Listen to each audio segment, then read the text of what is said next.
그 자리는 내 진짜 손주 자리야. 당장 비켜.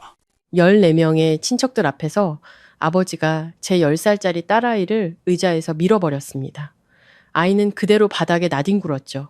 하지만 아무도 움직이지 않았습니다. 저는 소리치지도 울지도 않았습니다. 딱 한마디를 뱉었을 뿐입니다. 그 말에 어머니는 들고 있던 소주잔을 떨어뜨렸고 아버지의 얼굴은 새하얗게 질렸습니다. 그리고 3일 뒤 아버지의 손에 내용증명 우편이 들려졌을 때 그 손은 멈출 줄 모르고 떨리고 있었습니다. 제 이름은 이다나. 34살의 싱글맘이자 응급실 간호사입니다. 그리고 이거는 제가 가족의 식탁 한 자리를 구걸하는 걸 멈추고 제 손으로 직접 새로운 가족을 만들어낸 이야기입니다. 지금 이 영상을 보고 계신다면 마음정거장 채널을 구독해 주시고 어느 곳에서 시청하고 계신지 댓글로 알려주세요. 대부분의 아침은 똑같이 시작됐습니다. 새벽 5시 30분 서울 근교 평창동에 위치한 부모님 댁 뒤편 차고 2개를 합친 크기의 작은 별채에서 말이죠. 저는 낡은 타일 바닥에 맨발로 서서 이가 빠지지 않은 유일한 머그잔에 커피를 따르고 있었습니다. 낡은 난방기는 마치 엄동설한의 날씨에 불만이라도 있는 듯 끙끙대는 소리를 냈습니다. 옆방에서는 그해 겨울 10살이 된 하은이가 아직 자고 있었습니다. 갈색 머리카락이 베개 위로 부채처럼 펼쳐져 있었고 한쪽 팔로는 솜이 비쳐 실밥이 보일 정도로 낡은 곰 인형을 껴안고 있었죠. 제가 3살배기 하은이를 위탁가정에서 처음 데려온 날부터 늘 함께했던 인형이었습니다. 세상의 마지막 기둥이라도 되는 듯 제 검지를 꽉 쥐고 있던 말없던 아이. 7년이 흐른 지금 하은이는 더 이상 말이 없는 아이가 아니었습니다. 쉴 새 없이 그림을 그렸죠. 새, 집, 그리고 식탁에 둘러앉은 가족들의 모습을요. 자기 학년보다 2단계는 높은 책들을 읽었고 몇 주에 한 번씩 주로 잠자리에 들 시간이면 저를 올려다보며 같은 질문을 던지곤 했습니다. 엄마 나 정말 영원히 엄마 딸 맞아? 그때마다 제 대답은 항상 같았습니다. 저는 그 별채에 사는 대가로 아버지께 매달 120만 원을 송금했습니다. 매월 1일 카카오페이로 예외는 없었죠. 제 휴대폰에는 지난 7년간의 모든 이체 내역 총 84건의 스크린샷이 저장되어 있었습니다. 응급실 간호사들은 모든 것을 기록합니다. 그게 우리 일이니까요. 차트를 작성하고 메모하고 시간을 기록하죠. 아버지는 임대차 계약서는 필요 없다고 했습니다. 가족끼리 무슨 계약서냐. 저는 그 말을 7년 동안 믿었습니다. 이 84번의 이체 기록, 이 숫자를 꼭 기억해 주세요. 나중에 아주 중요해질 테니까요. 박 씨 집안의 설날은 명절이 아니라 하나의 연극이었습니다. 30년간 은행 지점장으로 일하며 사람 관리하는 법을 잊지 못한 아버지가 총감독을 맡은 연극이었죠. 매년 길고 커다란 교자상에는 14명에서 16명의 자리가 마련되었습니다. 가장 좋은 그릇과 정성껏 접은 수저 받침, 그리고 눈에 보이지 않지만 절대적인 좌석 배치가 있었죠. 상석에는 아버지 박진태 씨가 앉고 그 왼쪽엔 어머니 최미경 씨가, 오른쪽엔 언니 박보라와 그 딸 하윤이가 나란히 앉았습니다. 할아버지가 고기를 발라주며 우리 하윤이가 얼마나 영재인지 자랑할 수 있을 만큼 가까운 자리였죠. 하윤이는 8살이었습니다. 아이는 어른들 상에 앉았죠. 저와 하은이는 부엌 문 근처 외풍이 들어오고 설거지 소리가 들리는 맨 끝자리에 앉았습니다. 매년 그랬습니다. 이 자리가 우연이라고 생각하신다면 그건 착각입니다. 아버지의 행동에 우연이란 없었으니까요. 설날 이틀 전 어머니에게서 전화가 왔습니다. 하은이 선물을 뭘 사줄지 물어보려는 것도 작년 한복이 작아지지 않았는지 확인하려는 것도 아니었습니다. 어머니는 이렇게 말했죠. 하은이 너무 화려하게 입히지 마라. 보라가 하윤이 새 한복 사줬는데 알잖아. 하윤이 자기가 주인공 아니면 삐지는 거. 저는 혀를 깨물며 대답했습니다. 네, 엄마. 그날 밤 저는 하은이에게 수수한 붉은색 스웨터를 골라주었습니다. 하은이는 욕실 거울 앞에서 옷매무새를 다듬으며 제게 물었습니다. 엄마, 올해는 나도 하윤이 언니 옆 큰 상에 앉으면 안 돼? 저는 노력해보겠다고 말했습니다. 그때 알았어야 했습니다. 좌석 배치는 단순히 의자의 문제가 아니라는 것을, 누가 이 집안의 중요한 사람인지를 정하는 의식이었고 아버지의 집에서 제 딸은 단 한 번도 중요한 사람이었던 적이 없었습니다. 설날 당일 오후 4시 17분 하늘은 잿빛으로 변했고 쌓이지 않는 옅은 눈이 내리고 있었습니다. 마치 세상이 스노우볼 안에 갇힌 것처럼 아름답지만 차갑게 느껴졌죠. 하은이는 두루마리처럼만 종이를 두 손으로 소중하게 들고 있었습니다. 마치 교회에서 촛불을 든 행렬처럼요. 2주 동안 공들여 그린 수채화였습니다. 제목은 우리 가족의 설날. 할아버지, 할머니, 보라 이모, 하윤이, 심지어 휠체어를 탄 증조 할머니까지 가족 모두가 밝은 물감으로 그려져 있었습니다. 모두가 웃으며 같은 식탁에 둘러앉은 모습이었죠. 하은이는 저녁 식사 전에 아버지께 이 그림을 드리고 싶어 했습니다. 아버지는 현관문에서 우리를 맞았습니다. 날카로운 소나무 향이 코를 찔렀고 현관등 불빛에 눈발이 금빛으로 보였습니다. 아버지는 하은이를 쳐다보더니 마치 더 이상 눈에 띄지 않는 가구를 지나치듯 스쳐 지나갔습니다. 가볍게 고갯짓만 했을 뿐 안아주지도 하은아, 새해 복 많이 받아라 라는 말 한마디도 없었습니다. 그때 하윤이가 뒤에서 달려 나오자 아버지의 모든 것이 변했습니다. 그는 무릎을 굽히고 팔을 활짝 벌렸습니다. 아이고, 우리 강아지. 이 한복 좀 봐. 완전히 공주님이네? 아버지는 하윤이를 꼭 10초 동안 안아주었습니다. 저는 속으로 시간을 셌습니다. 집 안에서는 언니가 교자상에 이름표를 놓고 있었습니다. 저는 하은이의 이름을 찾았지만 없었습니다. 큰 상에는 14개의 자리가 마련되어 있었고 부엌 문 근처 벽 쪽에는 포커게임에나 쓸 법한 작은 접이식 상이 펼쳐져 있었습니다. 그 위에는 접시 하나, 수저 한 벌, 종이 냅킨 그리고 의자 하나가 덩그러니 놓여 있었죠. 8살 하윤이는 어른들과 함께 앉았고 10살 하은이는 부엌 문 뒤에서 홀로 앉아야 했습니다. 저는 복도에서 어머니에게 다가가 속삭였습니다. 엄마, 하은이도 큰 상에 앉으면 안 될까요? 이제 10살인데 어머니는 저를 쳐다보지도 않고 말했습니다. 다나야, 일 크게 만들지 마라. 식사가 반쯤 진행되었을 때 그 일이 터졌습니다. 저는 부엌 문틈으로 하은이를 지켜보고 있었습니다. 그 작은 상에 홀로 앉아 조용히 밥을 먹는 아이의 옆에는 아버지께 드릴 타이밍을 놓친 그림이 말린 채 놓여 있었죠.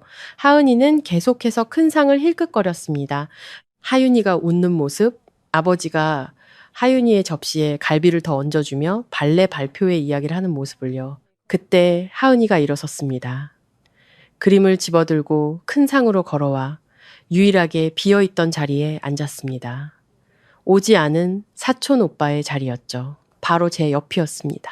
아이는 자리에 앉아 식탁보 위에 그림을 펼치며 환하게 웃었습니다. 모두를 위해 그렸어요. 아버지는 들고 있던 집게를 내려놓았습니다. 방 안은 조용해진 게 아니라 진공 상태가 되었습니다. 14개의 숟가락이 동시에 움직임을 멈췄습니다. 아버지가 일어나 테이블을 돌아 제 딸아이 앞에 섰습니다. 그 자리는 가족들 앉는 곳이야. 그의 목소리는 마치 은행 규정을 읽어주듯 차분하고 단호했습니다. 하은이도 가족이잖아요, 아빠. 제가 말했습니다. 아버지는 저를 보지 않았습니다. 그는 하은이를 내려다보며 말했습니다. 그 자리는 내 진짜 손주 자리야. 비켜. 그의 손이 하은이의 붉은 스웨터 어깨를 움켜쥐었습니다. 그는 아이를 잡아당겼습니다. 때리거나 밀친 게 아니었습니다. 소파에서 개를 끌어내리듯 날카롭고 단호하게 확 잡아챘습니다. 하은이의 몸이 뒤틀리고 의자 다리가 긁히는 소리가 났습니다. 아이는 의자에서 옆으로 떨어져 차가운 마룻바닥에 부딪혔습니다. 그 소리는 평생 제 귓가에 맴돌 겁니다. 그림은 아이 옆에 엎어진 채 떨어졌습니다. 5초의 침묵. 저는 응급실에서 사고와 코드블루 사이의 시간을 세듯 그 시간을 셌습니다. 5초 동안 14명의 어른 중 누구도 일어서지 않았습니다. 어머니는 자신의 접시를 내려다봤고 언니는 갈비 한 점을 잘랐습니다. 하은이는 비명을 지르지 않았습니다. 바닥에서 저를 올려다보며 커진 눈으로 한마디 속삭였습니다. 엄마, 어떻게 일어섰는지 기억나지 않습니다. 정신을 차렸을 때 저는 이미 서 있었습니다. 무릎 위에서 냅킨이 떨어지는 감촉, 의자가 끌리는 소리, 그리고 저는 이미 움직이고 있었습니다. 소리치지도 달려들지도 않았습니다. 7년간의 응급실 경력이 저를 그렇게 만들었습니다. 최악의 상황이 벌어지면 비명을 지르는 대신 행동하게 됩니다. 손은 침착해지고 목소리는 낮아지죠. 저는 몸을 숙여 하은이 밑으로 팔을 넣어 아이를 들어 올렸습니다. 아이는 작고 빠르게 떨고 있었습니다. 무슨 일이 일어났는지 머리로는 이해하지 못했지만 몸은 이미 알고 있는 아이의 떨림이었죠. 저는 아이를 가슴에 안고 머리 뒤를 받쳤습니다. 그리고 아버지를 보았습니다. 그는 여전히 서 있었습니다. 그의 손은 마치 하은이 스웨터의 잔상이라도 잡고 있는 듯 반쯤 들린 채 펴져 있었습니다. 제가 말했습니다. 우리 여기서 끝이에요. 등 뒤에서 날카롭게 깨지는 소리가 들렸습니다. 어머니의 소주잔이 손에서 미끄러져 상 위로 떨어진 것이었습니다. 붉은 소주가 하얀 식탁보 위로 잉크처럼 번져나갔습니다. 아버지의 얼굴은 창밖의 눈처럼 새하얗게 변했습니다. 저는 바닥에서 하은이의 그림을 집어들고 복도 옷장에서 우리 외투를 챙겨 현관문 밖으로 나섰습니다. 아무도 따라오지 않았습니다. 눈발이 거세지고 있었습니다. 하은이의 속눈썹에 눈이 맺혔습니다. 아이는 제 목에 얼굴을 묻고 속삭였습니다. 우리 집으로 가는 거야? 우리의 집으로 가는 거야. 제가 대답했습니다. 차에 올라 시동을 걸고 히터를 최대로 틀었습니다. 하은이의 스웨터 뒷부분을 걷어 올리자 아이가 넘어지면서 의자 다리에 부딪힌 허리 아래쪽에 이미 검붉게 변해가고 있는 멍자국이 보였습니다. 저는 사진 3장을 찍었습니다. 타임스탬프 2월 8일 오후 7시 42분. 그리고 우리 별채의 주차장에서 10분 동안 차 시동을 켠 채로 앞 유리에 눈이 쌓이는 거를 보며 모든 거를 바꿀 3가지 결심을 했습니다. 그날 밤 9시가 되자 제 휴대폰은 저를 겨냥한 무기가 되었습니다. 부재중 전화 11통, 문자 메시지 23개. 저는 하나도 빼놓지 않고 읽었고 모두 스크린샷으로 저장했습니다. 가스라이팅이 시작될 때 해야 할 일은 바로 그런 것이니까요. 누군가 그런 일은 없었다고 말하기 전에 증거를 남겨야 합니다. 어머니, 네가 설날 망쳤어. 아버지가 살짝 건드린 것뿐인데 애도 너도 유난스럽게 구는 거야. 언니, 하은이 혼자 의자에서 미끄러진 거야. 내가 다 봤어. 사실을 왜곡하지 마. 이모 박서방이 그런 뜻으로 한 게 아니야. 스트레스가 많아서 그래. 내일 와서 사과해. 네가 어른스럽게 굴어야지. 23개의 메시지 중 하은이가 괜찮은지 묻는 내용은 단 하나도 없었습니다. 저는 휴대폰을 주방 카운터에 뒤집어 놓고 하은이를 위해 따뜻한 물을 받았습니다. 변기 뚜껑을 닫고 앉아 욕실이 하은이가 좋아하는 라벤더 비누 향과 수증기로 가득 찰 동안 책을 2챕터 읽어주었습니다. 아이는 조용했습니다. 바닥에서의 겁에 질린 침묵이 아닌 생각에 잠긴 침묵이었죠. 잠자리에 들 시간. 하은이는 베개에서 저를 올려다보며 말했습니다. 할아버지가 화난 거 내가 진짜 손녀가 아니라서 그런 거야? 저는 아이의 이마에서 머리카락을 쓸어 넘겨주었습니다. 넌 진짜 내 딸이야. 그것만 중요해. 아이는 낡은 곰 인형을 2팔로 꼭 껴안고 잠이 들었습니다. 저는 주방 식탁으로 가 노트북을 열고 구글 문서를 만들었습니다. 제목, 박씨, 가족 사건 일지. 저는 새벽 1시까지 앉아 지난 7년간 기억나는 모든 사건을 기록했습니다. 날짜, 인용문, 누가 있었는지, 하은이에게 했던 말들, 하은이가 옆방에 있을 때 하은이에 대해 했던 말들, 7년간의 기록이 연도별로 정리되었습니다. 그날 밤 저는 단 하나의 메시지에도 답장하지 않았습니다. 제게는 스크린샷이 있었습니다. 그것으로 충분했습니다. 2월 9일 오전 8시 14분. 하은이가 아직 자고 있을 때 문 두드리는 소리가 시작되었습니다. 예의 바른 노크가 아니었습니다. 잠금쇠가 흔들릴 정도로 세게 손바닥으로 문을 치는 소리였죠. 현관 렌즈로 확인하기 전부터 누구인지 알 수 있었습니다. 아버지가 좋은 외투를 입고 계단에 서 있었습니다. 입김이 차가운 공기 중에 흩어졌습니다. 반찬통도 미안한 표정도 없었죠. 저는 문을 15시매쯤 열고 하은이 방으로 가는 복도를 제 몸으로 막아섰습니다. 아버지는 아침 인사도 없이 말했습니다. 네가 내 가족들 앞에서 나를 망신 줬어. 목소리는 예전의 은행 직원들을 다그칠 때와 같았습니다. 통제되고 딱딱 끊어지지만 그 밑에는 분노가 흐르고 있었죠. 그 애는 자기 자리를 알아야 해. 너도 마찬가지고. 그 아이 이름은 하은이에요. 아버지 손녀고요. 아버지는 어린애를 밀쳤어요. 살짝 건드렸을 뿐이야. 아버지는 몸을 앞으로 기울였습니다. 심지어 피 한 방울 안 섞였잖니 다나야. 그 애는. 이 대화는 끝났어요. 하은이한테 사과할 준비가 되기 전까지는 이 문 앞에 다시 오지 마세요. 저는 문을 닫았습니다. 잠금쇠와 체인을 걸었죠. 아버지는 더 크게 문을 두드렸습니다.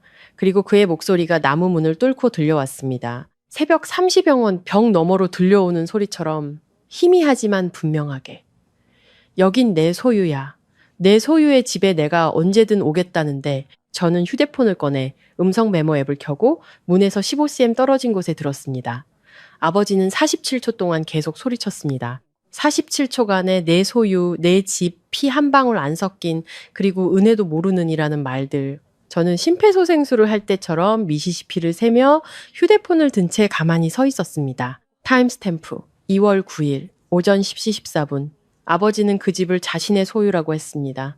저는 그 말을 녹음했습니다. 그리고 제 마음속 어딘가에서 단 한 번도 해보지 않았던 질문이 싹트기 시작했습니다. 과연 그 집은 정말 누구의 소유일까? 이해하셔야 합니다. 설날이 처음이 아니었습니다. 아버지가 손을 쓴 것이 처음이었을 뿐이죠. 잔인함은 항상 그 자리에 있었습니다. 그저 더 조용했을 뿐이죠. 애써 외면하면 눈치채지 못할 수도 있는 그런 종류의 것이었습니다. 하은이의 5번째 생일. 아버지는 잊었습니다. 바쁜 사람이 깜빡하는 그런 식의 망각이 아니었습니다. 애초에 달력에 있지도 않았던 일을 잊는 것과 같았죠. 6개월 뒤 하윤이의 5번째 생일. 아버지는 에어바운스를 빌리고 솜사탕 기계까지 동원했습니다. 그리고 페이스북에 우리 작은 공주님 5살 생일이라는 글과 함께 사진 11장을 올렸습니다. 언니는 할머니의 교육 신탁에서 매년 300만 원을 받았습니다. 할머니가 모든 증손주들을 위해 마련한 돈이었죠. 저는 당연히 하은이도 포함될 거라 생각했습니다. 확인해보지 않았죠. 그 사실은 나중에 중요해질 겁니다. 제가 하은이를 입양했을 때 저는 27살의 싱글이었고 간호대학을 막 졸업해 4천만 원의 학자금 대출이 있었으며 아래층 식당 냄새가 올라오는 원룸에 살고 있었습니다. 가족들의 반응은 입양 안내 책자에 나오는 것과는 거리가 멀었습니다. 아버지, 최소한 결혼이라도 먼저 하고 데려오지. 언니, 내 인생을 망칠 셈이구나. 어머니는 더 조용했지만 더 심했습니다. 그 애한테 문제가 있으면 어쩌려고? 그 애는 하은이였습니다. 하은이가 6살 되던 해 추수감사절, 어머니는 하은이 앞에서 밥과 나물 반찬 사이에서 이렇게 말했습니다. 글쎄, 우리랑은 하나도 안 닮았네. 그렇지, 저는 아무 말도 하지 않았습니다. 저는 밥을 먹으며 침묵했습니다. 아버지의 별채에 살며 아버지께 월세를 내고 있었기 때문입니다. 제가 목소리를 높이면 하은이가 유일하게 가진 대가족을 잃게 될까봐 두려웠습니다. 7년 84번의 월세. 저는 그 돈으로 하은이에게 이 가족의 자리를 사주고 있다고 생각했습니다. 하지만 애초에 환영받지 못했던 식탁의 자리는 돈으로 살 수 없는 것이었습니다. 저는 그저 묵인받는 특권을 위해 돈을 지불하고 있었을 뿐입니다. 그리고 돈을 내느라 너무 바쁜 나머지 그 집이 실제로 누구의 소유인지 확인하는 것을 잊고 있었습니다. 2월 10일 저는 할머니께 전화를 드렸습니다. 할머니는 40분 거리에 있는 메이플우드 요양원에 계셨습니다. 침대 위에는 누비 이불이 덮여 있고 벽에는 30년간의 졸업사진들이 걸려있는 작은 방이었죠. 82살, 관절염 걸린 손, 하지만 30년간 초등학교 3학년을 가르치신 분답게 정신은 또렷하셨습니다. 할머니는 목소리를 높일 필요가 없었습니다. 교실의 모든 아이들이 이미 할머니가 진심이라는 것을 알고 있었기 때문이죠. 저는 있었던 일을 모두 말씀드렸습니다. 작은 상, 의자, 바닥, 그리고 그 소리까지. 할머니는 침묵하셨습니다. 혼란의 침묵이 아니었습니다. 말을 내뱉기 전에 10가지 세는, 그래서 그 말이 정확하게 나오도록 하는 여성의 침묵이었죠. 진태가 하은이를 바닥으로 밀쳤다고? 네, 할머니. 또다시 10초의 침묵. 저는 시간을 셌습니다. 그리고 할머니가 말씀하셨습니다. 다나야, 물어볼 게 있구나. 너랑 하은이 아직도 그 집 뒤 별채에 살고 있니? 네. 그리고 그 집이 내 아버지 소유라고 누가 그러더냐? 심장이 쿵 내려앉았습니다. 아버지가 다들 아버지 집이라고 상속받으신 거 아니었어요? 할머니가 내뱉은 소리는 웃음이 아니었습니다. 웃음의 잔상 같은 것이었죠. 내가 그 집 명의를 넘겨준 적이 없단다 얘야. 그 집은 여전히 내 소유야. 벽돌 한 장, 지붕기와 하나, 내 아비가 너한테 월세를 받고 있는 그 별채. 한 뼘까지 전부 다 네. 아비는 15년 동안 내 집에서 살면서 모두에게 자기 집이라고 말하고 다닌 거란다. 저는 침대 가장자리에 걸터 앉았습니다. 안정적이라고 생각했던 환자의 상태가 갑자기 나빠졌을 때처럼 방이 살짝 기울었습니다. 최 변호사한테 전화해야겠다. 할머니가 말했습니다. 네. 대학 동기 최민준 변호사. 기억나니? 내 재산을 관리해주고 있단다. 저는 민준 씨를 기억했습니다. 상속 전문 변호사, 조용하고 꼼꼼하며 각주까지 꼼꼼히 읽는 그런 변호사였죠. 할머니, 뭘 하시려고? 내 증손녀를 밀치고도 내 집에 버젓이 사는 놈은 없어. 절대로. 할머니는 전화를 끊었습니다. 아버지의 목소리가 문틈으로 들려왔을 때부터 제 머릿속을 맴돌던 질문. 과연 그 집은 정말 누구의 소유일까?에 대한 답이 방금 내려진 것이었습니다. 최민준 변호사는 다음날 아침 8시 15분에 전화했습니다. 그는 잡담으로 시간을 낭비하지 않았습니다. 사명을 띤 82살 여성의 재산을 다루는 변호사들은 그럴 시간이 없죠. 어젯밤에 등기부 등본을 온라인으로 떼어봤습니다. 평창동 14번지. 등기부상 소유주는 김순자님으로 되어 있습니다. 증여, 매매, 어떤 명의 이전 기록도 없습니다. 이 선생님의 아버님은 그 부동산에 대한 법적 소유권이 전혀 없습니다. 저는 부엌 싱크대 위벽에 있는 3년 동안 덧칠해야지 생각만 했던 쉼표 모양의 물때 자국을 멍하니 쳐다보았습니다. 최 변호사는 말을 이었습니다. 그분은 점유자였던 셈입니다. 사실상 계약서 없는 세입자였죠. 그리고 이 선생님께 그 별채가 자신의 소유라고 말하며 월세를 받았기 때문에 이건 문제가 됩니다. 어떤 문제요? 부당이득입니다. 법적으로 월세를 받을 권리가 없는 사람에게 돈을 지불하신 겁니다. 7년간 매달 120만 원씩, 단아씨, 그게 총 1억 80만 원입니다. 저는 손이 떨려 커피잔을 내려놓았습니다. 1억 80만 원. 제 머릿속 계산은 달랐습니다. 그건 7년간의 야간 근무였습니다. 하은이 생일 선물을 사주기 위해 일했던 명절들이었습니다. 월세날은 다가오는데 통장 잔고가 80만 원밖에 없어서 추수감사절에 더블 근무를 뛰었던 시간이었습니다. 그 모든 돈이 그 집에 벽돌 한 장 소유하지 않은 남자에게 들어갔던 것입니다. 10분 뒤 최 변호사는 스캔한 등기부 등본을 제 이메일로 보내주었습니다. 휴대폰으로 열어보았죠. 거기에는 깔끔한 검은 글씨로 소유자, 김순자라고 명확하게 영구적으로 부인할 수 없게 적혀 있었습니다. 저는 그 파일을 3군데에 저장했습니다. 저는 응급실 간호사였습니다. 저는 모든 것을 기록했습니다. 그리고 이제 막 시작이었을 뿐입니다. 등기부 등본이 첫 번째 균열이었다면 교육신탁은 거대한 협곡이었습니다. 최 변호사는 그날 오후 다시 전화했습니다. 그는 할머니의 교육신탁을 관리하는 은행의 계좌 기록을 요청했다고 했습니다. 2016년에 할머니가 설립한 신탁으로 1억 5천만 원의 기금으로 시작되었으며 김순자 씨의 모든 증손주들의 교육적 이익을 위해 지정된 것이었습니다. 할머니는 아버지가 돈 관리를 잘한다는 이유로 그를 수탁자로 지정했었습니다. 최 변호사가 서류를 넘기는 소리가 들렸습니다. 최초 잔액은 1억 5천만 원이었습니다. 현재 잔액은 134만 원입니다. 저는 전화기를 귀에서 떼어 쳐다보았습니다. 마치 믿을 수 없는 수치를 보여주는 기계를 보는 것처럼요.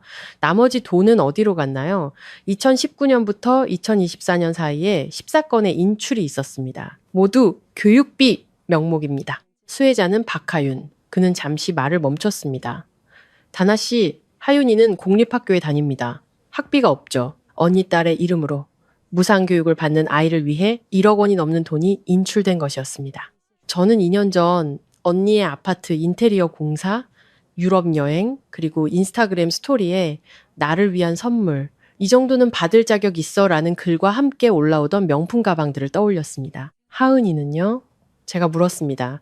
하은이 이름으로는 단 한 건의 인출도 없습니다.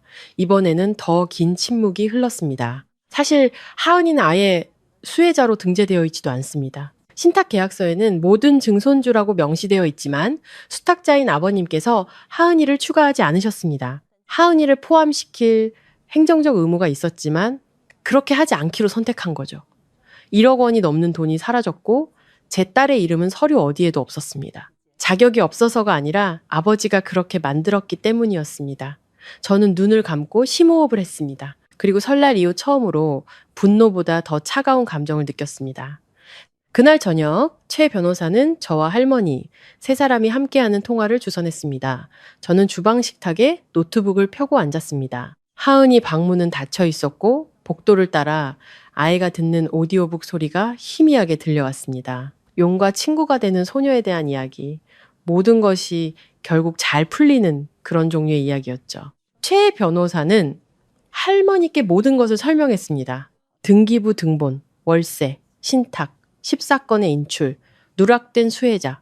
그는 언제나처럼 차분하고 정확하게 마치 검사 결과를 읽어주듯 말했습니다. 그가 설명을 마치자 할머니는 조용해졌습니다. 저는 전자레인지 시계를 보았습니다. 15초. 또다시 시간을 쐬고 있었죠. 응급실에서는 침묵이 두 가지를 의미한다는 것을 배웁니다. 환자의 상태가 악화되거나 환자가 싸우기로 결심했거나 이윽고 할머니가 입을 열었습니다. 그 목소리는 너무나 차분해서 유리에 서리가 낄 정도였습니다. 최 변호사님, 새해 전까지 세 가지를 처리해 주세요. 첫째, 오늘부로 신탁 계좌를 동결하세요. 누구도 더 이상 돈을 인출할 수 없도록. 둘째, 박진태 씨에게 회계장부 전체를 요구하세요. 돈 한 푼, 영수증 하나까지 전부. 기한은 30일입니다. 셋째, 개정안을 준비해 주세요. 지금 즉시 교육 신탁의 유일한 수혜자는 이하은으로 합니다. 최 변호사는 네, 알겠습니다. 여사님이라고 대답했습니다. 그리고 그 집은 걔들은 15년 동안 내 집에 살면서 나한테는 한 푼도 안 내고 내 손녀한테는 월세를 받았어. 할머니의 목소리는 떨리지 않았습니다. 오히려 날카로워졌죠. 정식으로 30일 퇴거 통보서를 보내세요. 내용 증명으로. 제가 무언가 말하려고 했습니다. 할머니, 정말 괜찮으시겠어요, 엄마가. 할머니가 제 말을 잘랐습니다. 내 엄마는 어른이 어린애를 바닥으로 밀치는 걸 보고도 자기 숟가락을 들었어. 다나야, 나는 괜찮다. 할머니가 전화를 끊는 소리가 들렸습니다. 마지막 학생이 교실을 나간 뒤 교실 문을 닫듯 깔끔하고 단호한 소리였죠. 신탁은 동결되었고 시계는 똑딱이기 시작했습니다. 저는 단 한 번도 목소리를 높이지 않았습니다. 2월 11일 새벽 4시. 하은이는 잠들었고 별채는 조용했습니다. 주방 식탁은 지휘본부로 변해 있었습니다. 저는 분류 간호사입니다. 외상 환자가 들어오면 당황하지 않습니다. 정리하죠. 어디서 피가 나는지, 어디가 부러졌는지, 무엇을 기다릴 수 있고 무엇을 기다릴 수 없는지 평가합니다. 그리고 상황이 정리될 때까지 한 번에 하나씩 일을 처리합니다. 저는 아버지에게도 같은 논리를 적용했습니다. 첫 번째 폴더, 누런색 서류 봉투, 실물 자료, 타임스탬프가 찍힌 하은이의 멍사진 3장, 2월 9일 방문 당시 가구 모서리에 둔탁하게 부딪힌 것과 일치하는 허리 아래쪽 타박상이라고 기록된 하은이 소아과 의사의 진단서 4본, 두 번째 폴더 디지털 자료, 클라우드에 백업됨, 이제 23페이지에 달하는 7년간의 구글 문서 사건 일지, 설날 밤의 문자 메시지 스크린샷 23개, 각각 발신자와 타임스탬프 포함, 아버지가 문 앞에서 소리친 47초짜리 음성 메모, 총 1억 80만 원에 달하는 80사건의 카카오페이 이체 확인 내역, 스캔한 등기부 등본, 14건의 무단 인출을 보여주는 신탁계좌 명세서, 7가지 항목, 7년간의 침묵이 증거로 정리되었습니다. 저는 오전 9시에 문을 연 아동 상담 전문의인 김아라 박사님 병원에 전화했습니다. 가족 문제로 힘들어하는 아이들을 전문으로 다루는 분이셨죠. 가장 빠른 예약은 2월 14일이었습니다. 정오까지 최 변호사는 3가지 서류 초안을 이메일로 보내왔습니다. 30일 퇴거 통보서, 신탁 회계장부 제출 요구서, 그리고 하은이를 유일한 수혜자로 지정하는 신탁 개정안, 할머니의 공증된 서명이 필요했습니다. 저는 모든 것을 인쇄하고 쌓아서 클립으로 고정했습니다. 그리고 의자에 기대 앉아 그 별채에서 단 한 번도 느껴보지 못했던 감정을 깨달았습니다. 저는 누구에게도 허락을 구하고 있지 않았습니다. 누구의 자존심도 건드리지 않으려 눈치 보지 않았습니다. 월세 때문에 제 말을 조심스럽게 고르지도 않았습니다. 7년 만에 처음으로 저는 그저 행동하고 있었습니다. 물속에 있다가 겨우 숨을 쉬는 기분이었습니다. 2월 12일, 5일 전에 했어야 할 전화. 솔직히 말하면 몇 년 전에 했어야 할 전화였지만 그건 또 다른 종류의 반성이겠죠. 최 변호사는 전날 밤 저에게 절차를 설명해 주었습니다.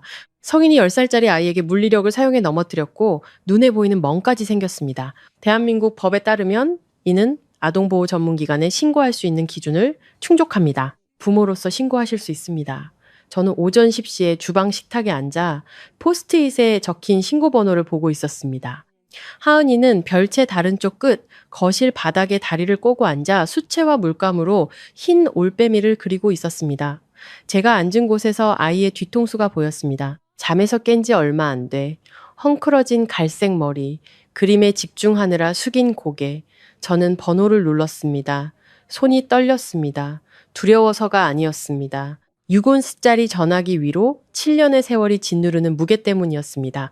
친아버지를 아동학대로 신고하는 법은 간호대학에서 가르쳐주지 않습니다. 그건 그 어디에서도 가르쳐주지 않는 일이죠. 접수 담당자는 참을성 있게 들어주었습니다. 저는 날짜와 상황, 그리고 소아과 의사의 진단서 번호를 말했습니다. 멍자국, 의자, 그리고 아무것도 하지 않은 14명의 목격자에 대해 설명했습니다. 그날 오후 사진을 첨부하여 이메일로 서면 진술서를 제출했습니다. 사건 접수 완료, 확인번호 기록, 조사기간 30, 45일.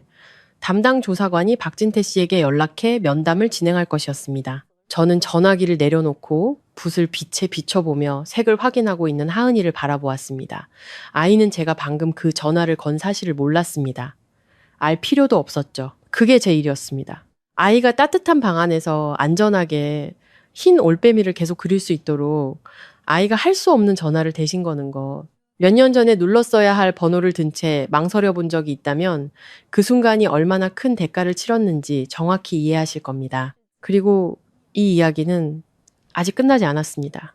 다음에 일어난 일은 저조차도 믿을 수 없는 부분입니다. 제 이야기에 공감하신다면 구독 버튼을 누르고 댓글을 남겨주세요.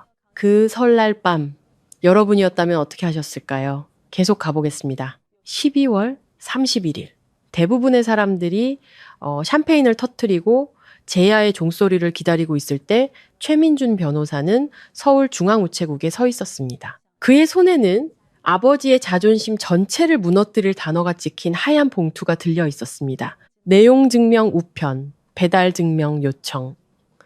안에는 평창동 14번지 부동산에 대해 박진태, 최미경 씨 앞으로 보내는 공식적인 30일 퇴거 통보서가 들어 있었습니다. 그 문구는 깔끔하고 그 정확함에 있어서는 거의 부드럽게 느껴질 정도였습니다. 자, 소유주, 김순자, 당사자 간 임대차 계약 존재하지 않음. 점유자는 본 통지서 수령 후 30일 이내에 해당 부동산에서 퇴거할 것을 통보함. 같은 날 오후 법원 집행관이 직접 사본을 전달했습니다. 최 변호사는 혹시 못 받았다는 말을 할 여지를 남겨두지 않는 겁니다라고 말했죠. 같은 날 별도의 봉투가 발송되었습니다. 김순자 교육신탁의 수탁자인 박진태 씨에게 30일 이내에 모든 인출 내역에 대한 회계장부 제출을 요구하는 서신이었습니다. 그 편지에는 신의성실의 원칙 위반에 대한 내용이 마치 메스처럼 정중한 언어로 언급되어 있었습니다. 기술적으로는 정중하지만 기능적으로는 파괴적이었죠. 오후 3시 최 변호사는 메이플우드 요양원으로 향했습니다. 할머니는 자신의 방 테이블에서 최 변호사와 공증인이 지켜보는 가운데 신탁 개정안에 서명했습니다. 유일한 수혜자, 즉시 효력 발생, 이하은. 저는 새해 전날 밤을 하은이와 소파에서 보냈습니다. 팝콘을 먹으며 TV로 카운트다운을 봤죠. 하은이는 자정이 10분 전인 11시 40분에 제 무릎을 베고 잠이 들었습니다. 저는 아이에게 담요를 덮어주고 거리 어딘가에서 들려오는 희미한 폭죽 소리를 들었습니다. 엄마, 내년에는 더 좋아질까? 아이가 잠들기 전에 물었습니다. 저는 아이의 머리를 쓰다듬었습니다. 내년은 우리의 해가 될 거야. 도시 어딘가. 아버지의 우편함에는 시계처럼 똑딱이는 내용 증명 우편이 놓여 있었습니다. 1월 2일 최 변호사가 오전 10시 9분에 문자를 보냈습니다. 수령 확인 서명 오전 10시 7분 받으셨습니다. 13분 뒤 제 전화가 울렸습니다. 화면을 볼 필요도 없었습니다. 그 진동 패턴을 느낄 수 있었죠. 이 폭풍우가 다가오는 것을 느끼는 것처럼 무겁고 짜릿하며 피할 수 없는 아버지의 목소리는 제가 단 한 번도 들어본 적 없는 톤이었습니다. 통제된 은행 지점장의 목소리도 별채 문 앞에서 내뱉던 조용한 협박도 아니었습니다. 무언가 깨지고 날 것 그대로의 거친 소리였습니다. 네, 할머니가 노망이 나셨어. 이 집은 내 집이야. 내가 15년 동안 살았어. 내 거라고. 네가 정신 나간 늙은이를 꿰어서 가족들한테 등을 돌리게 만들었어. 내가 너희들 전부 다 고소할 거야. 저는 아버지가 말을 마칠 때까지 기다렸습니다. 그 문제는 최민준 변호사님과 상의하셔야 할 거예요. 편지에 번호가 있을 겁니다. 저는 전화를 끊었습니다. 10시 35분. 어머니 차례였습니다. 제가 전화를 받았을 때 이미 울고 있었습니다. 어떻게 우리한테 이럴 수가 있니? 우리가 네 부모야. 네가 아무것도 없을 때 우리가 걷어줬잖아. 우리가 별채에서 살게 해줬고 어머니 소유도 아닌 집 월세를 저한테 받으셨잖아요. 저한테 카카오페이 이체 내역 전부 다 있어요. 저는 전화를 끊었습니다. 11시 언니. 화면에 뜬 이름을 보고 그냥 음성 사서함으로 넘겼습니다. 40초 동안 변호사, 노인 학대, 그리고 제가 이 모든 일에 대해 대가를 치르게 될 거라는 협박이 담긴 메시지가 녹음되었습니다. 저는 그것을 저장하고 파일로 정리하고 넘어갔습니다. 그날 오후 최 변호사는 박진태 씨가 할머니께 직접 전화해서 4분 동안 소리를 질렀다고 말했습니다. 할머니는 그가 말을 마칠 때까지 기다렸다가 8살짜리 아이들로 가득 찬 교실을 조용히 시키던 그 목소리로 말했습니다. 나 82이다. 진태야. 멍청하지 않아. 너한테는 29일 남았다. 할머니가 먼저 전화를 끊었습니다. 전화가 통하지 않자 그들은 전술을 바꿨습니다. 1월 첫째 주, 언니는 가족단체 카톡방에 메시지를 보냈습니다. 오바마가 대통령일 때 이후로 말도 섞지 않았던 사촌들을 포함해 23명에게요. 사촌 동생이 1시간 안에 저에게 그 내용을 전달해주면서 알게 됐습니다. 딱 한마디와 함께요. 언니, 이거 봐야 할 것 같아서. 카톡 내용은 이랬습니다. 다들 지금 무슨 일이 벌어지는지 알아야 할 것 같아서 글 올려. 다나가 할머니를 조종하고 있어. 알다시피 할머니 정신이 요즘 오락가락 하시잖아. 다나가 집을 훔치고 할머니랑 아빠 엄마 사이를 이간질 하려고 해. 할머니 치매 증상도 있으시고 자기가 어디에 서명하는지도 모르셔. 제발 할머니한테 전화해서 일이 더 커지기 전에 정신 좀 차리시라고 말 좀 해줘. 엄마가 너무 힘들어하셔. 모든 문장이 다리미로 빳빳하게 편 셔츠처럼 번듯해 보이려는 거짓말이었습니다. 저는 스크린샷을 찍어 파일로 정리했습니다. 그러자 이모에게서 전화가 왔습니다. 설날 밤 저에게 박서방이 그런 뜻으로 한 게 아니다. 네가 어른스럽게 굴어라 라고 문자를 보냈던 바로 그 이모였습니다. 목소리는 조심스러웠습니다. 떠보는 듯 했죠. 다나야, 네가 네 부모님을 집에서 쫓아내려고 한다는 게 사실이니? 그 집은 부모님 집이 아니에요, 이모. 할머니 집이에요. 아빠가 거짓말했고 하은이를 밀쳤어요.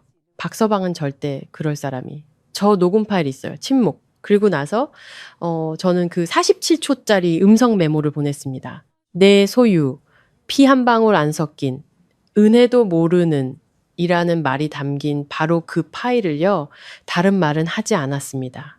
그냥 보내고 기다렸죠. 3분 뒤 이모에게서 두 단어의 답장이 왔습니다. 세상에, 그 주의 사촌 2명이 페이스북에서 저를 친구 삭제했습니다. 이모 할머니는 의자 하나 때문에 집안을 풍비박산 내는구나 라는 메시지를 보냈습니다. 저는 답장하지 않았습니다. 글을 올리지도 논쟁하지도 않았습니다. 언니는 23명에게 카톡을 보냈습니다.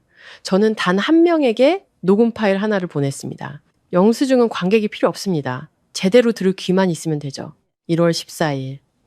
아버지가 내용증명 우편을 받고 비명을 지르기 시작한 바로 그날. 아버지가 변호사를 선임하고 소송을 위협하는 동안 저는 2022년도 잡지가 놓여 있고 명상 앱처럼 웅웅거리는 어항이 있는 대기실에 있었습니다.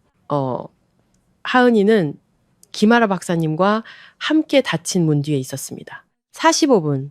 저는 파란색 비닐 의자에 앉아 원을 그리며 맴도는 뚱뚱한 주황색 물고기를 쳐다보며 제 딸이 그 안에서 무슨 말을 하고 있을지 생각하지 않으려 애썼습니다. 문이 열리고 박사님은 하은이에게 구석에 있는 보물 상자에서 스티커를 하나 고르라고 한 뒤 저와 함께 복도로 나왔습니다. 그녀는 작고 차분했으며 마치 모든 단어를 저울에 달아본 후에 말하는 사람 같았습니다. 오늘 하은이가 저에게 무언가를 물었어요. 자기가 진짜인지 물어봤어요. 바닥이 기우는 것 같았습니다. 할아버지가 몇 년 동안 자기는 진짜 손녀가 아니라고 말해왔다고 했어요. 설날뿐만이 아니었어요. 다른 가족 행사에서도 아이들이 그 말을 따라했다고요. 진짜가 아니야. 피가 안 섞였어. 우리 식구가 아니야. 하은이는 생각보다 훨씬 오랫동안 그 짐을 지고 있었어요. 저는 복도 벽에 등을 기댔습니다. 형광등이 위에서 윙윙거렸습니다. 아이는 회복력이 강해요. 하지만 말뿐만 아니라 주변의 행동을 통해 자신이 속해 있다는 것을 느낄 필요가 있어요. 박사님이 말했습니다. 그렇게 될 거예요. 약속할게요. 제가 말했습니다. 집으로 오는 차 안에서 하은이는 뒷좌석에 앉아 보라색 트리케라톱스 스티커에 가장자리를 떼고 있었습니다. 아이는 고개를 들지 않고 말했습니다. 박사님이 그랬는데 감정은 옳고 그른 게 아니래. 그냥 있는 거래. 맞아, 아가. 그럼 내가 할아버지한테 화나는 것도 괜찮은 거야? 물론 괜찮지. 아이는 고개를 끄덕이고 다시 스티커에 집중했습니다. 저는 아이를 밀치는 것으로부터는 보호할 수 있었습니다. 그렇게 했죠. 하지만 말로부터는 보호하지 못했습니다. 아이에게 자신이 진짜인지 의심하게 만든 수년간의 조용하고 일상적인 침식으로부터는요. 그 실패가 제 가슴에 돌처럼 박혔습니다. 그리고 저는 바로 그곳, 히터 바람이 나오고 트리케라톱스 스티커가 반쯤 떼어진 그 차 안에서 다시는 늦지 않겠다고 맹세했습니다. 1월 31일. 회계장부 제출 마감일은 빈방에서 울리는 타이머처럼 다가왔습니다. 최 변호사가 오후 4시에 전화했습니다. 그의 목소리에는 정확히 이런 상황을 예상했던 사람 특유의 무미건조함이 묻어 있었습니다. 아버님으로부터 아무런 답변이 없습니다. 회계장부도 영수증도 변호사를 선임했다면 그 변호사로부터의 연락도 없습니다. 신탁 회계장부 제출을 위한 30일의 기간이 종료되었습니다. 저는 병원 휴게실에서 아직 수술복 차림으로 톱밥 맛이 나는 그래놀라 발을 먹고 있었습니다. 창밖으로는 오래된 눈이 군데군데 남아 회색빛으로 파인 주차장이 보였습니다.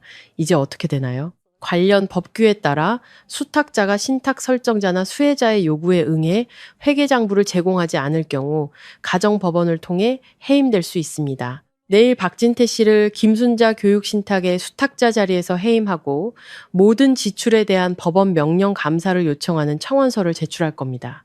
저는 그 말을 곱씹었습니다. 법원 명령 감사, 모든 인출 내역, 모든 가짜 교육비, 유럽 여행과 아파트 인테리어, 명품 가방에 들어간 모든 돈이 선서 아래 빗속으로 드러나게 될 것이었습니다. 한 가지 더 있습니다. 최 변호사가 말했습니다. 박보라 씨가 변호사를 선임했습니다. 오늘 아침에 저에게 전화가 왔더군요. 비공식적으로, 정말 비공식적으로 말하길 자기 의뢰인의 입장이 극도로 약하며 합의를 권고했다고 합니다. 저는 거의 미소를 지을 뻔했습니다. 거의요. 집은요? 퇴거 통보서는 12월 31일에 송달되었습니다. 1월 30일까지 퇴거해야 합니다. 만약 그렇지 않으면 명도 소송을 제기할 겁니다. 하지만 다나 씨, 저는 그렇게까지 가지는 않을 거라고 봅니다. 아버님은 공공기록에 강제 퇴거 기록이 남는 것을 감당할 수 없는 분이니까요. 그 자존심이 그걸 허락하지 않을 겁니다. 저는 휴게실 벽에 걸린 달력을 보았습니다. 누군가 30일에 웃는 얼굴을 그려놓았더군요. 15일. 15년의 거짓말 끝에 아버지에게는 15일이 남았습니다. 2월 3일. 할머니의 가족회의 3일 전이자 퇴거 마감일 12일 전. 어머니가 별채에 혼자 찾아왔습니다. 미리 전화도 문자도 없었습니다. 그저 얼어붙은 자갈길 위로 좋은 구두가 밟히는 소리, 그리고 노크 소리뿐이었습니다. 아버지가 했던 것처럼 손바닥으로 내리치는 소리가 아니라 더 부드럽고 망설이는 듯한 차 안에서 할 말을 연습하고 온 여자의 노크 소리였죠. 저는 문을 열었습니다. 하은이는 학교에 가고 없었습니다. 별채에서는 탄 토스트 냄새와 하은이가 문구점에서 고른 라벤더 방향제 냄새가 났습니다. 어머니의 눈은 붉었습니다. 두 손은 자신의 고통을 먼저 보여주고 부탁을 하려 할 때 늘 그랬던 것처럼 앞으로 모으고 있었죠. 다나야, 제발. 두 번째 단어에서 목소리가 갈라졌습니다. 부탁이다. 이 모든 것 좀 그만둬. 내 아빠 가슴이 아프대. 잠도 못 자고 밥도 못 먹고 내가 하은이 문제 아빠랑 얘기할게. 약속할게. 제발 편지 좀 그만 보내. 변호사도 그만두고 우리 가족끼리 해결할 수 있잖아. 바로 그거였습니다. 가족이라는 단어. 언제나 그랬듯 장전되고 조준된 단어였죠. 엄마, 지난 7년 동안 아빠랑 하은이 문제 얘기한 적 있으세요? 아빠가 하은이를 그 애라고 부를 때, 생일을 건너뛸 때, 신탁에 하은이 이름을 넣지 않았을 때요. 네 아빠는 나쁜 사람이 아니야. 그냥 제 딸을 바닥으로 밀쳤어요. 엄마는 그걸 보고도 숟가락을 들었고요. 어머니는 움찔했습니다. 눈물이 더 심하게 흘렀습니다. 우린 어디로 가니? 다 나야? 어디서 살라고? 그건 더 이상 제가 해결할 문제가 아니에요. 제 월세 7년 치면 저축할 시간은 충분하셨잖아요. 어머니는 잠시 더 서 있었습니다. 제가 굴복할 거라고 기대하는 것 같았습니다. 하지만 예전에 저는 사라졌습니다. 저는 문을 닫고 그 문에 기댔습니다. 손바닥을 나무에 평평하게 댔습니다. 손이 떨렸습니다. 약해서가 아니었습니다. 다시 그 문을 열지 않으려는 육체적인 노력 때문이었습니다. 2월 6일 메이플우드 요양원 2층 커뮤니티 룸, 리놀륨 바닥, 형광등, 화요일에는 아마 빙고 게임을 했을 긴 접이식 테이블, 기관 특유의 커피 냄새와 레몬향 바닥, 세정제 냄새가 났습니다. 할머니가 직접 전화를 거셨습니다. 각각의 전화는 짧고 동일했습니다. 토요일 2시에 메이플우드로 오너라. 선택사항이 아니다. 제가 들어갔을 때 최 변호사는 이미 와 있었습니다. 남색 재킷, 노트북 가방, 이런 일을 여러 번 해본 사람의 조용한 능숙함. 그는 평소 일기예보와 식단표를 보여주던 벽걸이 TV에 노트북을 연결하고 있었습니다. 저는 끝에서 세 번째 의자에 앉아 테이블 위에 손을 얹었습니다. 누런색 서류 봉투는 가져오지 않았습니다. 필요 없었죠. 이건 제 회의가 아니었습니다. 그들이 하나둘씩 도착했습니다. 꽉 담은 입술로 지갑끈을 움켜쥔 이모. 페이스북에서 저를 친구 삭제했지만 할머니는 차마 끊지 못한 사촌 2명. 마치 준비 안 된 증언에 출석하는 것처럼 실내에서도 선글라스를 쓴 언니. 아버지와 어머니가 마지막으로 들어왔습니다. 아버지는 언제나처럼 30년간 사람들이 서서 보고해야 했던 책상 뒤에 앉았던 사람의 자세로 턱을 들고 어깨를 편 채 걸어 들어왔습니다. 어머니는 이미 조용히 울며 그 뒤를 따랐습니다. 그리고 할머니가 휠체어를 타고 테이블 상석으로 오셨습니다. 할머니는 회색 카디건을 맨 위까지 채워 입었고 돋보기 안경은 목걸이에 걸려 있었습니다. 테이블 위 할머니 앞에는 제가 집에서 보관하던 것과 똑같은 누런색 서류 봉투가 놓여 있었습니다. 아버지가 앉자 얼굴이 붉어졌습니다. 어머니, 이건 말도 안 돼요. 다나가 무슨 말을 했든. 앉아라, 진태야. 할머니의 목소리는 책상 위를 자로 내리치는 것처럼 방 안을 갈랐습니다. 모두에게 보여줄 게 몇 가지 있단다. 최 변호사가 노트북을 열었습니다. TV 화면이 켜지자 방 안은 아주 조용해졌습니다. 바로 이 순간이었습니다. 다나아가 기록한 모든 것, 모든 스크린샷, 모든 영수증, 반격하는 대신 파일로 정리해둔 모든 녹음 파일이 바로 이 방으로 이어졌습니다. 지금 심장이 뛴다면 좋아요 버튼을 누르고 댓글로 알려주세요. 과연 박진태 씨는 마침내 자신의 잘못을 마주하게 될까요? 저와 함께 해주세요. 할머니는 마치 학생들을 가르치듯 천천히, 분명하게, 그리고 학생들이 수업을 좋아하지 않을 것을 아는 사람의 인내심을 가지고 말했습니다. 15년 전, 나는 진태와 미경이가 내 집에서 살도록 허락했다. 그건 친절이었지. 명의 이전이 아니었어. 할머니는 최 변호사에게 고개를 끄덕였습니다. 그는 테이블에 앉은 모든 사람 앞에 인쇄된 종이를 한 장씩 놓았습니다. 이건 평창동 14번지의 등기부 등본이다. 1987년부터 지금까지 이 집의 소유주는 김순자, 바로 나다. 아버지의 턱이 움직였지만 아무 말도 나오지 않았습니다. 1월에 창문을 열었을 때 방에서 온기가 빠져나가듯 그의 얼굴에서 핏기가 사라지고 있었습니다. 할머니는 계속 말했습니다. 10년 전 나는 내 모든 증손주들을 위해 교육 신탁을 만들었다. 모두를 위해서. 나는 진태를 믿었기 때문에 수탁자로 임명했지. 할머니는 믿었기 때문에 라는 단어에서 마치 얼음판의 균열 위에서 멈추듯 잠시 말을 멈췄습니다. 최 변호사가 키를 눌렀습니다. TV 화면에 은행거래 명세서가 떴습니다. 거래 내역, 날짜, 금액이 노란색으로 깔끔하게 강조 표시되어 있었죠. 이건 그 신탁의 인출 기록이다. 5년간 14건의 인출. 총 1억 원이 넘는 돈. 모두 교육비 명목으로 수혜자는 박하윤, 할머니는 언니를 돌아보았습니다. 언니의 선글라스는 벗겨져 있었습니다. 그녀의 얼굴은 탈지유 같은 색과 질감을 띠고 있었죠. 하윤이는 공립학교에 다닌다 보라야. 학비가 없잖니. 방 안에서 소리가 났습니다. 놀라움의 탄성이라기보다는 6명의 사람이 동시에 무언가를 이해했을 때 내는 집단적인 숨소리 같았습니다. 할머니는 다시 테이블을 향해 말했습니다.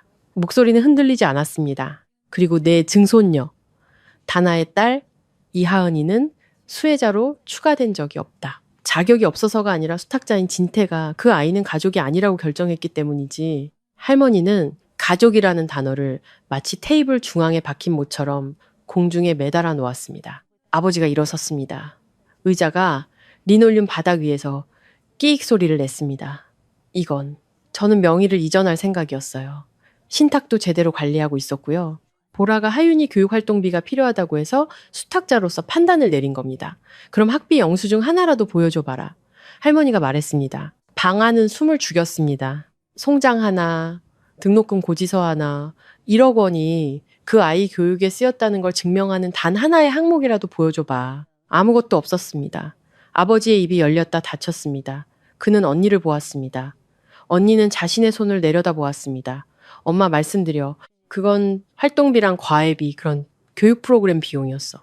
어머니는 아무 말도 하지 않았습니다. 설날 밤 자신의 접시를 내려다보던 것처럼 무릎 위에 모은 손을 쳐다보고 있었습니다. 어떤 사람들은 모든 것에 대해 한 가지 반응만 보입니다. 어머니의 반응은 사라지는 것이었습니다. 그때 이모가 말했습니다. 이모는 테이블 맨 끝에 앉아 들어온 이후로 조용히 있었습니다. 그녀의 목소리는 낮고 떨리고 있었습니다.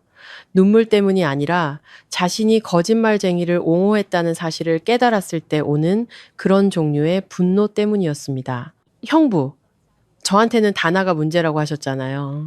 우리 모두한테 그렇게 말했잖아요. 다나가 삐뚤어지고 유난스러워서 할머니를 가족들한테서 등 돌리게 한다고요. 이모는 은행 거래 명세서를 들어 올렸습니다. 이건 삐뚤어진 게 아니에요. 이건 절도예요. 사촌 2명은 말없이 일어나 걸어 나갔습니다. 문이 딸깍 소리를 내며 닫혔습니다. 그들은 문을 쾅 닫을 필요가 없었습니다. 다음은 최 변호사가 말했습니다. 그의 목소리는 법원 서류처럼 평탄하고 전문적이었습니다. 참고로 김순자 여사님은 교육신탁을 개정하셨습니다. 유일한 수혜자는 이제 이하은 양입니다. 또한 평창동 부동산에 대해 30일 퇴거 통보서를 발행하셨습니다. 박진태 씨를 수탁자에서 해임하는 청원서는 가정법원에 제출되었습니다. 아버지는 마치 다리가 제 기능을 멈춘 사람처럼 천천히 앉았습니다. 테이블 위에 놓인 그의 손은 떨리고 있었습니다. 방 안은 무언가 깨진 후처럼 조용했습니다. 평화롭지도 해결되지도 않은 그저 머리 위 형광등이 윙윙거리는 소리만 가득한 텅 빈 공간이었습니다. 할머니가 저를 돌아보았습니다.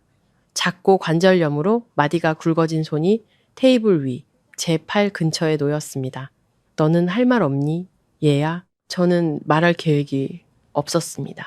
들으러, 보러, 그리고 사람들이 몇 년 동안 거짓말을 해왔을 때 서류가 제 역할을 하도록 내버려 두러 왔습니다. 하지만 할머니가 물으셨고 저는 일어섰습니다. 그리고 7년 동안 기다려왔던 말들이 터져 나왔습니다. 크지도 빠르지도 않게, 그저 분명하게. 저는 아버지를 보았습니다. 저는 7년 동안 아버지의 식탁에서 제 딸의 자리를 얻기 위해 노력했어요. 그날 밤 하은이는 아버지를 위해 그림을 그렸어요. 제목은 우리 가족의 설날이었죠. 거기엔 여기 있는 모든 분들이 그려져 있었는데 아버지는 그 그림 때문에 아이를 의자에서 밀쳐버렸어요. 저는 어머니를 보았습니다. 저는 어머니 소유도 아닌 집 월세로 1억 원이 넘는 돈을 냈어요. 그리고 남편이 제 아이를 바닥으로 밀쳤을 때 어머니는 숟가락을 들었죠. 저는 언니를 보았습니다. 언니는 제 딸의 교육비로 쓰였어야 할 1억 원을 가져갔어요. 그러고는 23명에게 제가 도둑질을 하고 있다고 단체 카톡을 보냈죠. 저는 말을 멈추고 침묵이 흐르게 두었습니다. 사과를 바라는 게 아닙니다. 그런 건 오래전에 기다리는 걸 그만뒀어요. 저는 아버지를 마지막으로 한 번 더 보았습니다. 저는 아이를 밀치는 사람과는 협상하지 않습니다. 하은이와 저는 이제 끝입니다. 저는 자리에 앉았습니다. 테이블 밑에서 할머니의 손이 제 손을 찾았습니다. 할머니는 한번 단호하고 확고하게 손을 쥐었습니다. 2세대를 키워내고도 아직 끝나지 않은 여성의 악력이었습니다. 그 방에 있던 누구도 한마디도 하지 않았습니다. 그 후 10일은 서류가 제 역할을 하는 느리고 그라인딩한 확실함 속에서 흘러갔습니다. 1월 30일 퇴거일 최 변호사가 오후 6시에 문자로 확인해 주었습니다. 나가셨습니다. 이웃에게 확인. 이사 트럭 사시에 떠났습니다. 아버지와 어머니는 방 2개짜리 아파트로 이사했습니다. 월세 180만 원. 15년 만에 두 분이 직접 쓰는 첫 월세 수표였죠. 아버지는 저항하지 않았습니다. 최 변호사가 옳았습니다. 박진태 씨는 평생 이미지를 쌓아온 사람이었고 공공기록에 강제 퇴거 기록이 남는 것은 창문을 망치로 깨는 것과 같았을 겁니다. 그는 조용히 나갔습니다. 그게 몇 달 만에 그가 보여준 가장 큰 품위였습니다. 2월 둘째 주 가정법원은 박진태 씨를 수탁자에서 해임하는 청원을 승인했습니다. 판사의 명령서는 3페이지였고 수탁자로서의 신해성실 의무 불이행이라는 문구가 포함되어 있었습니다. 최민준 변호사가 할머니에 의해 후임 수탁자로 임명되었습니다. 이관 시점의 신탁 잔액은 134만 원이었고 할머니의 개인 저축에서 4영만 원이 추가 입금되었습니다. 하은이의 교육자금은 134만 원이 되었습니다. 마침내 첫 페이지에 아이의 이름이 올랐습니다. 2월 셋째 주 아동보호 전문기관의 조사가 종결되었습니다. 혐의 인정. 조사관의 보고서에는 신체적 접촉, 멍, 진단서, 그리고 아무것도 하지 않은 14명의 목격자가 기록되어 있었습니다. 박진태 씨는 분노 조절 프로그램을 이수하라는 명령을 받았습니다. 이를 이행하지 않을 경우 접근 금지 명령이 내려질 수 있었습니다. 최 변호사는 아버지에게 최종 요구서를 보냈습니다. 1 440만 원의 반환 요구, 12개월치 월세, 할머니가 깔끔하게 끝내기 위해 동의한 합의금의 최대 회수 가능 금액이었습니다. 박진태 씨에게는 60일의 기한이 주어졌습니다. 43일 만에 수표가 도착했습니다. 1 440만 원. 그 세월이 앗아간 것을 대체할 수는 없겠지만 하은이의 이름으로 된 저축 계좌에 6개월치 월세를 넣어둘 수는 있었습니다.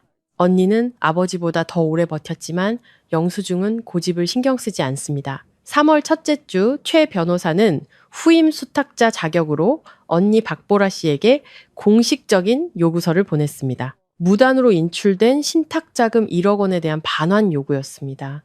편지에는 2가지 선택지가 제시되었습니다. 선택지 1, 합의된 일정에 따른 전액 상환. 선택지 2, 신탁이 신해성실 의무 위반으로 제기하는 민사소송. 지출을 승인한 박진태 씨를 공동 피고로 지정하고 개인 경비를 교육비로 허위 보고한 것에 대해 사기 혐의로 고발할 가능성.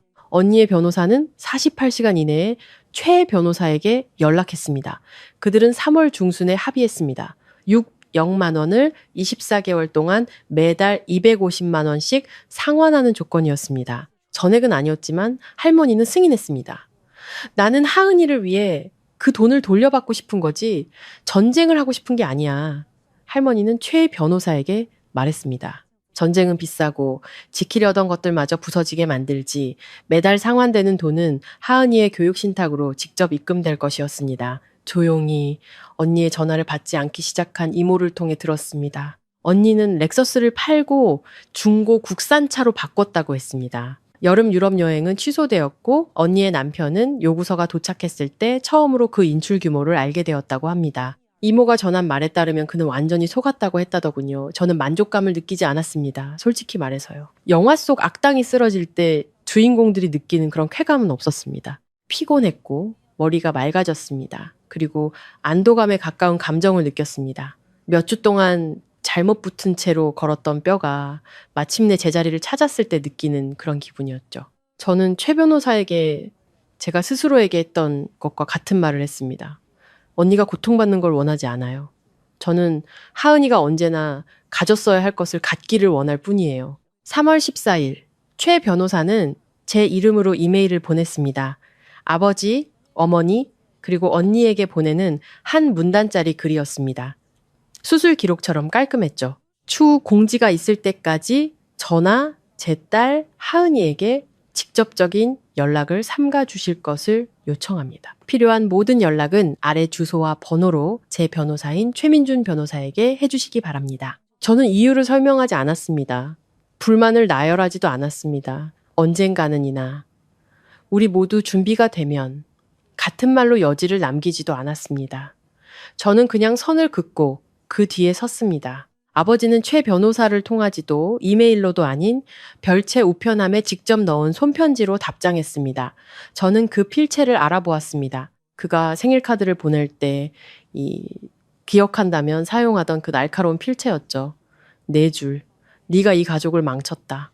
내 자신이 자랑스럽기를 바란다. 내 엄마는 매일 밤 운다? 이건 끝이 아니야. 저는 한 번 읽고 접어서 누런색 서류 봉투에 넣고 답장하지 않았습니다. 4월, 어머니는 하은이에게 분홍색 봉투에 담긴 생일카드를 보냈습니다. 안에는 둥근 필체로 쓴 3단어.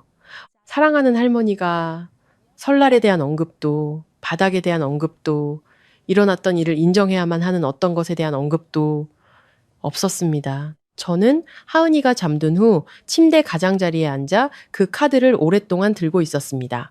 제 아내 일부는 아이에게 그 카드를 주고 싶었습니다. 어떤 연결이든 없는 것보다는 낫다고 7년 동안 믿어왔던 제 아내 그 부분이요. 저는 대신 카드를 서랍에 넣었습니다. 영원히는 아니지만 아직은 아니었죠. 연락 두절은 벌이 아니었습니다. 이 점을 분명히 하고 싶습니다. 그건 제가 처음으로 그린 그리고 실제로 지킨 경계선이었습니다. 분노로 쌓은 벽이 아니었습니다. 제가 열쇠를 건네주지 않기로 선택한 자물쇠로 부드럽게 닫은 문이었습니다. 비행기의 산소 마스크처럼요. 옆 사람을 도울 수 있을 만큼 오래 숨쉬기 위해 먼저 자신의 마스크를 쓰는 것과 같았습니다. 5월. 5월의 한국은 흙냄새와 풀 깎는 냄새, 그리고 평창동 담장을 따라 피어나는 사과꽃의 특별한 달콤함으로 가득합니다. 우리는 5월 첫째 주 토요일에 본가로 이사했습니다. 제가 망설이자 할머니는 고집을 부리셨습니다. 이제 내 집이야. 언제나 그랬어야 했어. 최 변호사는 김순자 여사님에게서 이다나 씨에게로의 증여등기 이전을 처리하고 있었습니다. 깔끔하고 합법적이며 실제 하는 이전이었죠. 15년간 아버지가 자신의 것이라고 부르던 집은 한 번도 자신이 소유하지 않은 것을 소유했다고 주장한 적 없는 사람의 것이 될 것이었습니다. 하은이는 뒷마당이 내려다 보이는 창문이 있는 2층 침실을 골랐습니다. 아이는 문간에 서서 1분 동안 그저 방을 바라보았습니다. 별채에 있던 방보다 3배는 큰 크기였습니다. 유리창을 통해 쏟아져 들어온 빛이 마룻바닥에 넓은 노란색 줄무늬를 만들었습니다. 이거 내 거야. 아이가 말했습니다. 내 거야. 그날 아이는 벽에 딱 한 가지를 걸었습니다. 그 그림. 우리 가족의 설날. 그날 밤의 수채화. 바닥에 부딪혀 가장자리가 부드러워지고 추운 날씨에 차로 옮겨지면서 한쪽 모서리가 살짝 구겨진 그림이었죠. 아이는 그림을 평평하게 펴고 각 모서리에 테이프를 붙였습니다. 하은이는 여전히 2주에 한 번씩 김아라 박사님을 만났습니다. 5월 하순의 어느 오후, 아이는 상담을 마치고 나와 주차장에서 얼굴에 햇살을 받으며 한쪽 어깨에 배낭을 맨 채 제게 말했습니다. 박사님이 그랬는데 나는 소속되기 위해 애쓸 필요가 없대. 나는 그냥 여기에 속한 거래. 저는 바로 그곳 차 옆에서 대낮에 설날 이후 처음으로 울었습니다. 할머니는 매주 일요일에 오셨습니다. 두 분은 함께 빵을 굽고 그림을 그리고 현관에서 벌들이 정원을 오가는 동안 함께 책을 읽었습니다. 할머니는 하은이를 우리 강아지라고 불렀고 하은이는 할머니를 증조할머니라고 불렀습니다. 교육 신탁은 134만 원에서 매달 250만 원씩 늘어나고 있었습니다. 하은이가 18살이 될 때쯤이면 스스로 미래를 선택할 수 있을 만큼 충분한 돈이 될 것이었습니다. 6월, 부엌 창문을 열어두어도 될 만큼 따뜻한 화요일 저녁이었습니다.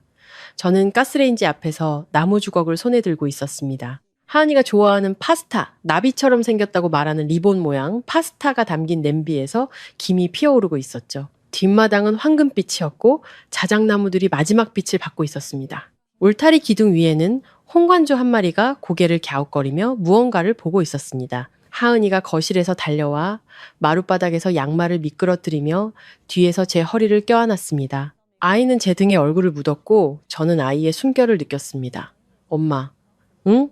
나 정말 영원히 엄마 딸 맞아? 그 질문. 아이가 100번은 물어봤던 그 질문. 제가 언제나 똑같이 영원히, 항상 공을 잡는 반사신경처럼 빠르고 자동적으로 대답했던 그 질문이었죠. 하지만 이번에는 저는 가스레인지 불을 줄였습니다. 주걱을 카운터에 내려놓았습니다. 그리고 무릎을 굽혀 눈높이를 맞추고 아이의 손을 잡고 다른 대답을 해주었습니다. 너는 내 딸이고 나는 네 엄마야. 그리고 이 집은 우리 집이야. 그리고 아무도 너에게 다른 말을 하게 할 수 없어. 아이가 웃었습니다. 아버지의 식탁에서 짓던 허락을 구하는 듯한 조심스러운 미소가 아니었습니다. 진짜 미소. 넓고 경계심 없는, 눈에서 시작해서 멈추지 않는 그런 미소였죠. 저는 설날 전 이후로 그 미소를 보지 못했습니다. 나중에 아이가 잠든 후 저는 아이의 침실을 지나갔습니다. 문이 살짝 열려 있었습니다. 복도 불빛이 그림이 걸린 벽을 비추고 있었습니다. 우리 가족의 설날. 하지만 지금은 달라져 있었습니다. 아이가 그림에 더했더군요. 원래의 다나와 하은이 옆에 밝은 물감으로 그린 새로운 인물들이 있었습니다. 근데 휠체어를 탄 작은 할머니, 김순자 할머니, 검은 머리의 여성, 김아라 박사님, 파란색 재킷을 입은 남자, 최민준 변호사님, 나타나준 사람들, 곁에 머물러준 사람들, 단 한 번도 아이에게 진짜임을 증명하라고 요구하지 않은 사람들, 아버지도, 어머니도, 언니도 없었습니다. 더 작아진 가족, 하지만 더 진실한 가족이었죠. 저는 문틀에 기대어 딸이 자신의 방에서 우리의 집에서 숨쉬는 소리를 들었습니다. 우리가 침묵이 아닌, 마침내 제가 그 침묵을 깼던 그 순간부터 만들어낸 삶 속에서요. 가족이란 당신에게 식탁의 의자를 내어주는 사람들이 아닙니다. 당신의 의자를 결코 빼앗지 않을 사람들입니다. 이게 제 이야기. 저와 하은이의 이야기입니다. 만약 평화를 지키는 것과 아이의 안전을 지키는 것 사이에서 선택해야 했던 적이 있다면 이 이야기가 당신에게 매번 당신의 아이를 선택할 용기를 주었기를 바랍니다. 이 이야기가 마음에 남았다면 구독 버튼을 누르고 아래에 하트를 남겨주세요. 모든 아이는 우리 여기서 끝이야 라고 말하고 그 말을 진심으로 지켜줄 사람을 가질 자격이 있으니까요. 마음정거장 끝까지 함께 해주셔서 감사합니다.